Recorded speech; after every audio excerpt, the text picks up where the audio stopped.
नमस्कार दोस्तों,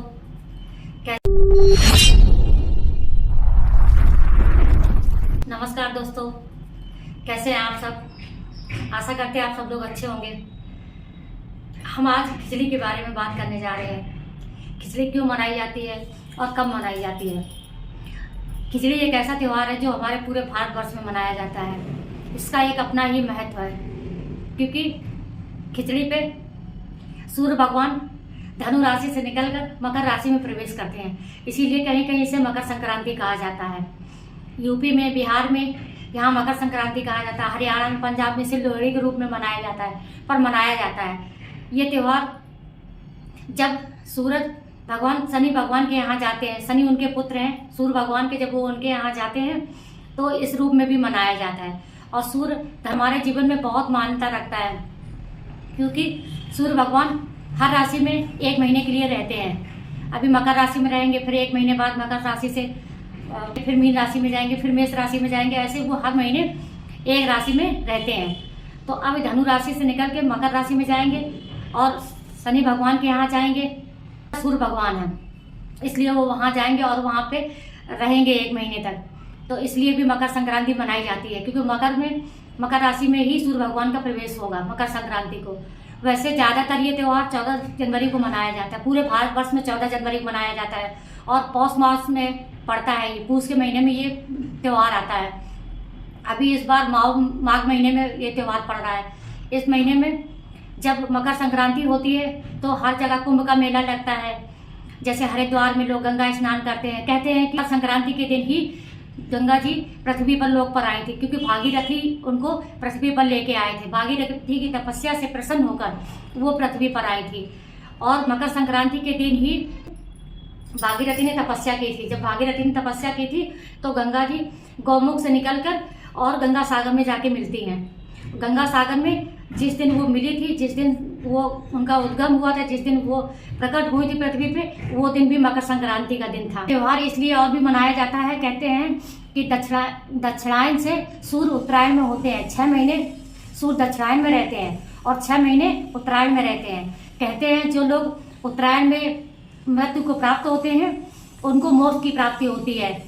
महाभारत काल में भीष्म पितामह ने अपने देह त्यागने का दिन जो निश्चित किया था, वो जब सूर्य उत्तरायण हो गए थे तभी किया था। कहते हैं उत्तरायण में मरने वाले इंसान को मोक्ष की प्राप्ति होती है और दक्षिणायन में मरने वाले इंसान को कुछ काल तक यही इसी पृथ्वी लोक पे दोबारा बार बार जन्म लेना पड़ता है। खिचड़ी के दिन, मकर संक्रांति के दिन लोग पतंग उड़ाते हैं। उसका क्या कारण? उसका एक ये रीजन है, सूर्य दक्षिणायन होते हैं तो बरसात आती है और ठंडी आती है। 2 महीने में हमारे शरीर में बहुत से ऐसे कीटाणु हो जाते हैं, बहुत से ऐसे विषाणु हो जाते हैं जो सूरज की रोशनी हम पे सीधी ना पड़ती है। जब सीधी नहीं पड़ती है तो हमारे शरीर में बहुत सारी विषाणु हो जाते हैं, बीमारियां हो जाती हैं। इसलिए जब सूर्य उत्तरायण होंगे तो सूरज की रोशनी हमारे शरीर पे पड़ेगी और हमारे बहुत सारे विषाणु निकल के बाहर चले जाएंगे। संक्रांति के दिन हम लोग पतंग उड़ाते हैं ताकि सूर्य की रोशनी हमारे ऊपर पड़ सके और 6 महीने के लिए पूरे वातावरण में, पूरे वायुमंडल में रोशनी हो सके। रोशनी तो होती है पर उतनी नहीं होती है जितनी चाहिए थी। तो इसलिए भी मकर संक्रांति का त्यौहार मनाते हैं। भगवान विष्णु ने भी, कृष्ण भगवान ने, जब विष्णु भगवान ने कृष्ण का अवतार लिया था तब भी भगवान कृष्ण ने भी उत्तरायण का महत्व बताया था कि उत्तरायण में मरने से आदमी को मोक्ष की प्राप्ति होती है। और उत्तरायण, जब सूर्य उत्तरायण हो रहे हों तो हमें दान, पुण्य, तप, स्नान जरूर करना चाहिए। इसीलिए खिचड़ी के त्यौहार में, मकर संक्रांति के त्यौहार में, लोहड़ी के त्यौहार में हम सब लोग पूजा पाठ करते हैं, दान करते हैं, तप करते हैं और हमें करना भी चाहिए। इसीलिए खिचड़ी में दान पुण्य करने का बहुत महत्व बताया गया है। गंगा जी जब पृथ्वी पे आई थी तो भागीरथी के 16,000 पुत्रों को मुक्ति मिली थी। हमें 14 दीपक बनाने चाहिए। 14 दीपक तिल के तेल का अगर नहीं मिलता है तो हमें कड़ुआ तेल के 14 दीपक जलाने चाहिए, क्योंकि मकर संक्रांति को दीपदान का बहुत बड़ा महत्व है। जैसे दीपावली में जलाना चाहिए, ऐसे ही मकर संक्रांति में हमें दीपदान करना चाहिए। हमें 14 दीपक, नए कोरे दीपक लाए मिट्टी के, उसमें 14 एक बाती सबने रख दे। तो 14 दीपक रख दे, उसमें कड़ुआ तेल डाल दे, सरसों का तेल डाल दे, और अगर तिल का तेल है तो और भी अच्छी बात है। और अगर तिल का नहीं है तो कड़ुआ तेल डालें और उसमें कड़ुआ तेल में सब पूरे 14 दिया में एक बाती रख के और उसमें थोड़ा थोड़ा तिल डाल देने चाहिए, चाहे सफ़ेद तिल चाहे काले तिल, क्योंकि मकर संक्रांति को तिल का दान करना बहुत शुभ माना जाता है।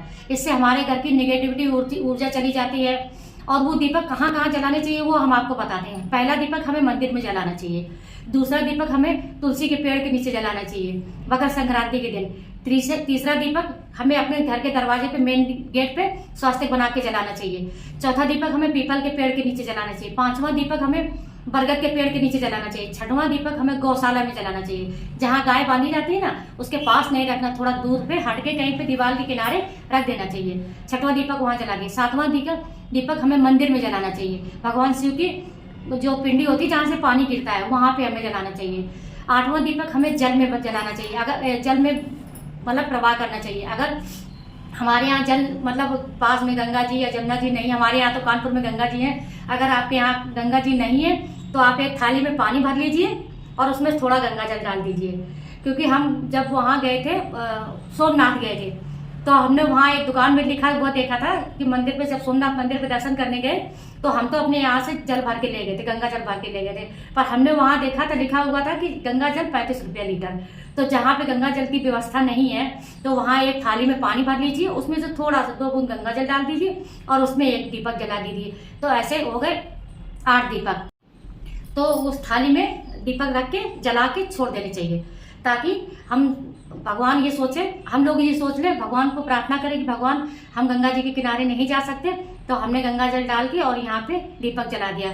तो ऐसे 8 दीपक हो गए। 9वां दीपक हमें अशोक के पेड़ के नीचे जलाना चाहिए, क्योंकि अशोक के पेड़ में भी भगवान का वास होता है। फिर हमें 10वां दीपक आंवला के पेड़ के नीचे जलाना चाहिए, क्योंकि आंवला के पेड़ में विष्णु भगवान और माता लक्ष्मी का वास होता है। और 11वां दीपक हमें अपने घर में पेड़ जो समी का पेड़ होता है ना, 11वां दीपक हमें समी के पेड़ के नीचे जलाना चाहिए। और हमें एक दीपक चंद्रमा के नीचे जलाना चाहिए, मतलब अपने पूर्वजों के लिए एक सूरज के नीचे रख दे, मतलब दिन जब शाम को हम जलाएंगे ना तो एक सूर्य भगवान के लिए जला दे और एक चंद्र भगवान के लिए जला दे और एक अपने पूर्वजों के लिए जला दे। ऐसे 14 दीपकों के बारे में हमने आपको बताया।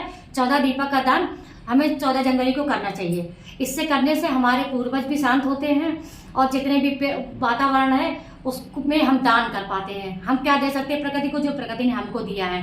तो इसलिए हमें दीप दान करना चाहिए। कुंभ का मेला लगता है, माघ का मेला लगता है, तो लोग गंगा स्नान करने जाते हैं, गंगा सागर में स्नान करने जाते हैं। कहते हैं सारे तीर्थ बार बार, गंगा सागर एक बार। अपने जीवन में एक बार गंगा सागर जरूर जाना चाहिए और वहाँ पे खिचड़ी का पर्व मनाना चाहिए। वहाँ बहुत बड़ा मेला लगता है।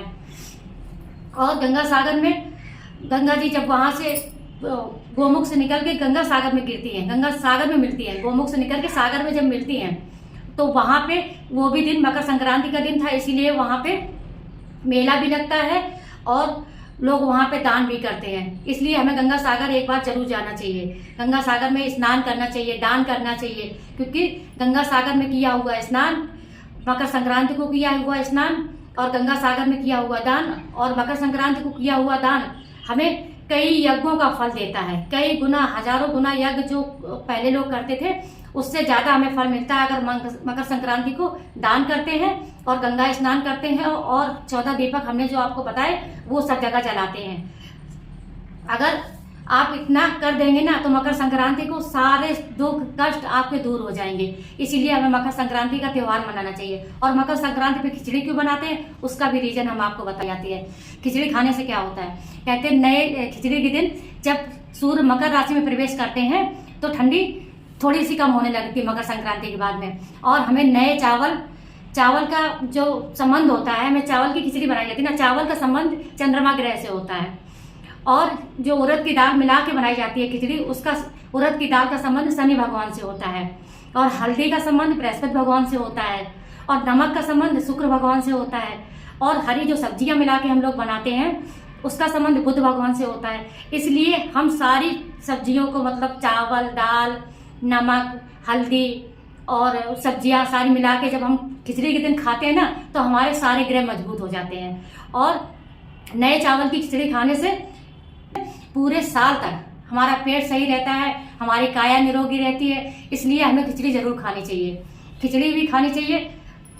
बिहार में, यूपी में, पूरे देश में खिचड़ी का त्यौहार जरूर मनाया जाता है। और खिचड़ी के साथ में पापड़ भी खाए जाते हैं, अचार भी डाल के खाते हैं लोग, और घी भी डालते हैं, घी जरूर डालते हैं लोग। घी या पापड़ अचार, मेरे मुंह में तो पानी आ रहा है, ये सब कुछ डाल के लोग खिचड़ी के दिन ये सब कुछ बना के खाते हैं। और खाने के पहले ये सब चीज़ें लोग दान करते हैं, जैसे चावल दान करते हैं और उड़द की दाल दान करते हैं। जो भी चीज़ गर्म होती है वो चीज़ लोग दान करते हैं, क्योंकि जब हम सब स्वस्थ है तो हम भी स्वस्थ। इसलिए हमें खिचड़ी के दिन खिचड़ी का दान करना चाहिए और खिचड़ी को खाना भी चाहिए।